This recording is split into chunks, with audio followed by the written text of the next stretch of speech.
कोणाचे 25 एकर, कोणाचे 30 एकर, कोणाचे 10 एकर. आता माझे फक्त 1.5 एकर आहे. बरं. मग मी 1.5 एकर मध्ये जवळपास 250 आंबे लावले, 250 नारळ लावले आणि मध्ये आंतरपीक जवळपास 700 पेरू लावलाय.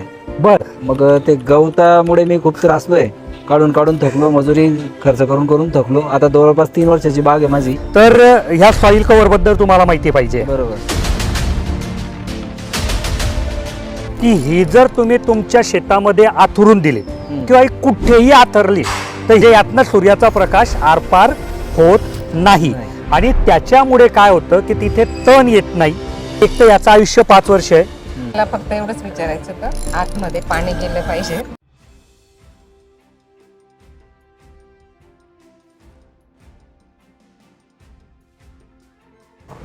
सर्वप्रथम तर आपलं नाव आणि आपण कुठून आले? मी अशोक मोतीलाल पाटील. मी राहायला भडगावला आहे. मी आंबडद्याचा आहे प्रॉपर. ओके. आणि आमच्या गावामध्ये अशा जवळपास मोठमोठ्या म्हणजे फळबागायती आहेत. हो, मला माहिती आहे ना भडगाव. हां, नाही आंबडद्यामध्ये पण हां, म्हणजे कोणाचे 25 एकर, कोणाचे 30 एकर, कोणाचे 10 एकर. आता माझे फक्त 1.5 एकर आहे. बरं. मग मी 1.5 एकर मध्ये जवळपास 250 आंबे लावले, 250 नारळ लावले आणि मध्ये आंतरपीक जवळपास 700 पेरू लावलाय. बरं. मग ते गवतामुळे मी खूप त्रासलोय, काढून थकलो, मजुरी खर्च करून थकलो. आता जवळपास 3 वर्षाची बाग आहे माझी. बरं. पण मग एक व्हिडिओ माझ्या मिसेसने बघितला तुमचा यूट्यूबला आणि भाऊ राहतो. ओके. तुमच्याकडनं घेतलं. ओके. हां, व्हिडिओ पाठवले. त्याने व्हिडिओ पाठवले आणि म्हणून ते बघितले तिने आणि मग म्हणे आपण जाऊ जळगाव त्यांच्याकडे. म्हटलं ठीक आहे, मग प्रत्यक्ष जाऊन भेटू आणि घेऊ म्हटलं माहिती. सॉइल कव्हर बद्दल माहिती पाहिजे तुम्हाला. बरोबर. तर मग तुमच्या भावांनी जर तुम्हाला आमचा रेफरन्स दिला म्हणजे ते आमचे आनंदी कस्टमर असतील हे महत्वाचं. कारण नवीन कस्टमर तर रोज येतील, पण आम्हाला जुने कस्टमर रिपीट पाहिजे. कारण शेवटी चांगला अनुभव आल्याशिवाय लोक परत काय येतील. तर ह्या सॉइल कव्हर बद्दल तुम्हाला माहिती पाहिजे. तर ही काय असतं की एक प्रकारची चटई येते. ही वेगवेगळ्या रुंदीमध्ये आम्ही देऊ तुम्हाला. याची जी जाडी आहे ना ही आम्ही फिक्स ठेवली आहे 100 GSM. आणि याची जी चौडाई आहे विड्थ म्हणू ही वेगवेगळी देऊ आम्ही. जशी शेतकरी कोणी म्हणेल आम्हाला 2 फूट पाहिजे तर आम्ही 2 फूट देऊ, कोणी म्हणेल आम्हाला 3 फूट पाहिजे तर 3 फूट देऊ, जसं पाहिजे तसं. बरोबर. आता याचं काय आहे की ही जर तुम्ही तुमच्या शेतामध्ये आथरून दिली किंवा कुठेही आथरली तर ही काय करते की सूर्याचा प्रकाश जमिनीपर्यंत जाऊ देत नाही. म्हणजे यातनं सूर्याचा प्रकाश आरपार होत नाही. आणि त्याच्यामुळे काय होतं की तिथे तण येत नाही. आणि जर म्हणजे शक्यतो जुनं तण ठेवू नका, पण असेल तरी ते मरून जाईल. कारण जर फोटोसिंथेसिस होणार नाहीये तर त्याचं जीवनक्रम कसा पूर्ण होईल? सूर्याचा प्रकाश नाही भेटला तर फोटोसिंथेसिस नाही होणार.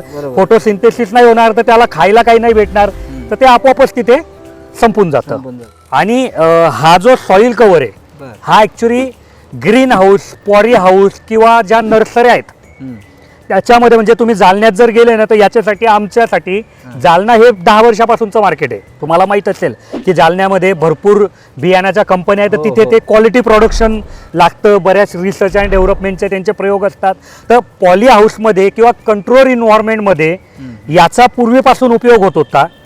आता याला उघड्या शेतात आणताना मला एक प्रश्न होता की बाबा जिथे पॉली हाऊस आहे तिथे सूर्याचा प्रकाश पूर्ण वेळ त्याच्यावर नसतो, ते उन्हाचा काही एवढा संबंध येत नाही. तर आम्ही याच्यामध्ये काही चेंजेस केले आणि मग या गोष्टीला आम्ही उघड्या वातावरणात द्यायला तयार झालो. आता 1.5 ते 2 वर्षाचा रिझल्ट आमच्याकडे आहे उघड्या शेतामध्ये. पॉली हाऊसमध्ये तर 5, 7, 10 वर्ष टिकून जाते. मेंटेनन्सचा विषय असतो की ते कसं वापरतात. तर उघड्या शेतामध्ये 2 वर्षाचा आमचा अनुभव आहे की काही अडचण नाही. आणि आमच्या गणितानुसार, कारण बऱ्याच लॅब टेस्टिंग पण होतात, तर त्याच्यानुसार हे 5 वर्ष तरी तुम्हाला साथ देईल.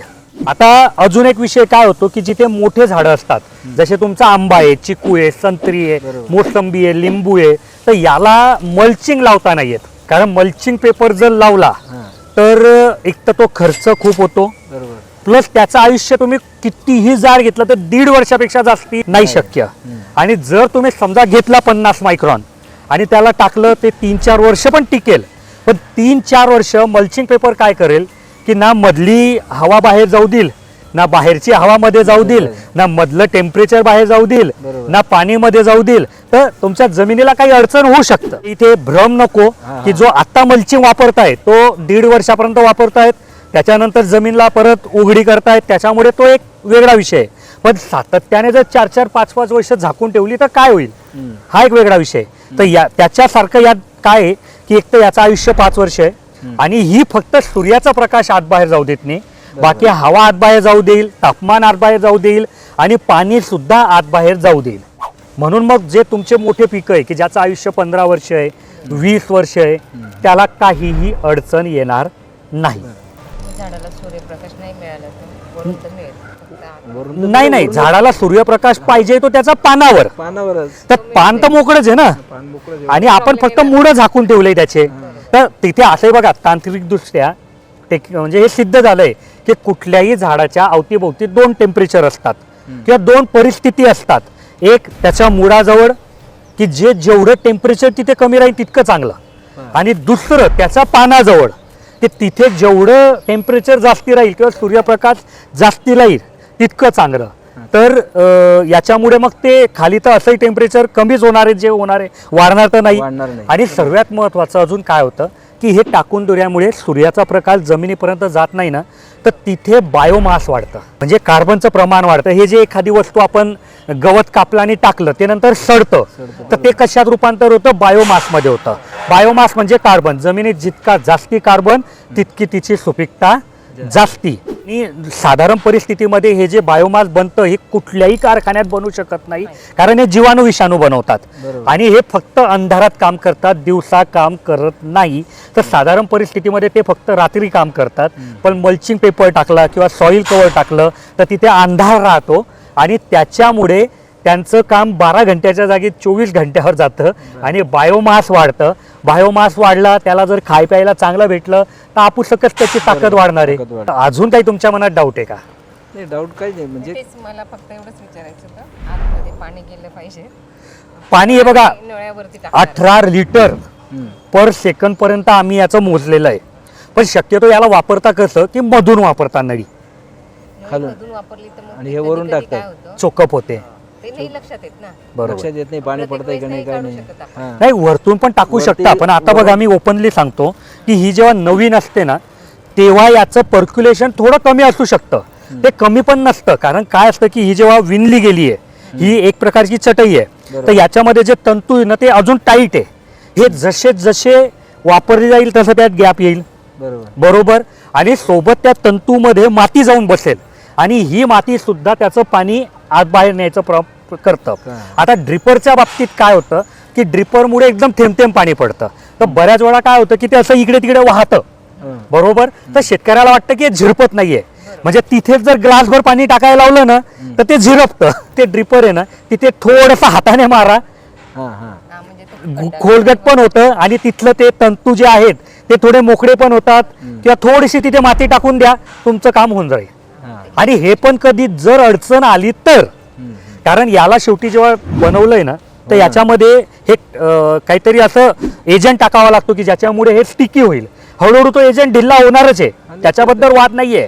पण सुरुवातीला फक्त की पण जर तांत्रिक दृष्ट्या म्हटलं तर आम्ही ड्रिप खालूनच वापरायची सांगू. पण तुम्ही जर हा प्रयोग करणार असाल, म्हणजे आम्ही केलाय की बाबा फक्त तिथे थोडंसं खोडगत करून द्यायचं. आहे ना, ते नळी 18 लिटर पर सेकंद पर्यंत पर स्क्वेअर मीटर आम्ही याचं पर्क्युलेशन ऑन व्हिडिओ मी सांगतोय.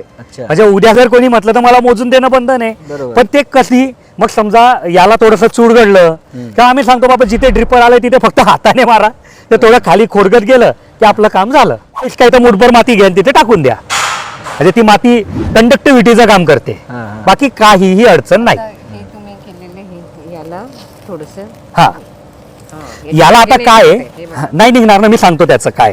याला काय आहे की हे आता मोठ्या एका हा, आता आम्हाला 5 पायाचा बरोबर. करायचा. हा, आता जर तुम्ही आमच्याकडे साईज मध्ये घेतलं ना तर हे कट करायची वेळ येणार नाही. बरोबर. आता आम्हाला सॅम्पल पाहिजे म्हणून आम्ही एका मोठ्या तुकड्यामधून एक कट केलंय. तर कट करायची पद्धत काय असते, हे आपली जी कैची आहे ना तिला गरम केलं पाहिजे कैची गरम करून आणि मग तिच्याने कट केलं पाहिजे.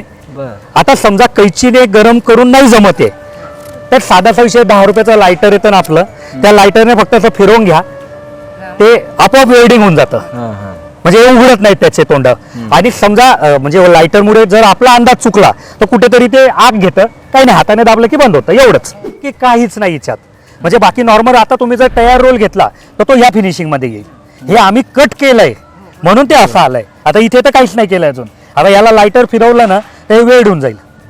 अजून काही प्रश्न? आणि मलाही ते म्हणजे का आता मला तर कट करूनच टाकावं लागेल. रोल जर पूर्ण घेतला 100 मीटर जुने झाडं असल्यामुळे तर तुम्ही 3 वर्षाचे हा तिथे कट कराल कारण काही नारळाच्या ते द्या ना, ते द्या. नाही आता आम्ही ही एक वस्तू बनवली आहे पण याच्यात अजून क्लिअर सांगतोय की आम्हाला थोडी कॉस्टली जाते ही. आम्ही प्रयत्न करतोय की यात रेट कसा कमी होईल की बाबा बऱ्याच शेतकऱ्यांचं बजेट नसतं ना. आणि आता तुम्ही जे फळझाड म्हणता हिच्यात अडचण काय असते सांगतो की आता तुम्ही आंतरपीक घेताय म्हणून विषय वेगळा आहे. पण नॉर्मल परिस्थितीमध्ये फळझाडांमध्ये 2 झाडांमधलं अंतर मुद्दामून 8 फूट 10 फूट 12 फूट सोडलेलं असतं. तर हे ट्रॅक्टरच्या दृष्टीने सोडलेलं असतं किंवा आम्ही मधले कामं ट्रॅक्टरने करून घेऊ. बरोबर. ट्रॅक्टरने आंतरमशागत करत असताना झाडाचा जवळ तो ड्रायव्हर जात नाही.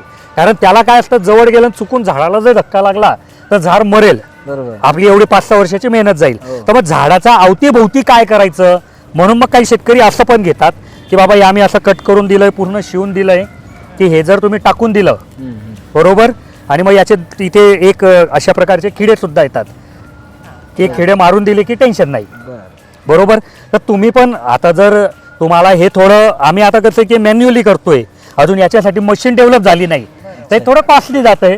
तर तुम्हाला हे चालत असेल तर ठीक, नाही तर मोस्टली शेतकरी रोल घेतात.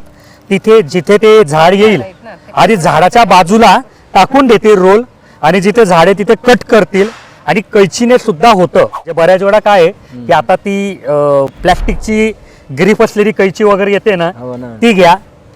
म्हणजे तिचं फक्त पुढचं टोक आपल्याला गरम करत राहायचंय आणि तिच्याने कट करा आणि नाही तर लायटरने करा आणि मध्ये घातलं की त्याला परत रिबीट मारून द्या. तुमचं काम होऊन जाईल. काही डाऊट? हे साधारणतः आता तयार नसेल ना याच्यामध्ये? मी सांगतो ते तुम्हाला. ते सांगतो तुम्हाला. चालेल. तर याच्याबद्दल काही तांत्रिक माहिती? याच्याबद्दल काही तर बघा हे शेतकरी दादा जळगाव आले होते आणि त्यांनी ह्या सॉइल कव्हर बद्दल माहिती घेतली. जर तुमच्याही मनात ड्रीप स्प्रिंकलर सॉइल कव्हर किंवा शेतीला लागणाऱ्या मशिनरी याच्याबद्दल काहीही डाऊट असेल तर तुम्ही आमच्या इंजिनियरला कॉल करू शकतात. ते तुम्हाला मदत करतील. त्यांचा नंबर मी इथे दिला आहे. हे लोक आमचे इंजिनियर सकाळी 8 ते संध्याकाळी 6 या नंबरवर उपलब्ध असतात. ते तुम्हाला शक्य होईल तेवढी माहिती देतील. नाही तर तुम्ही जळगाव येणार असाल तर तुम्ही जळगाव या, प्रत्यक्ष सर्व वस्तू बघा आणि मग तुमचा डिसिजन घ्या.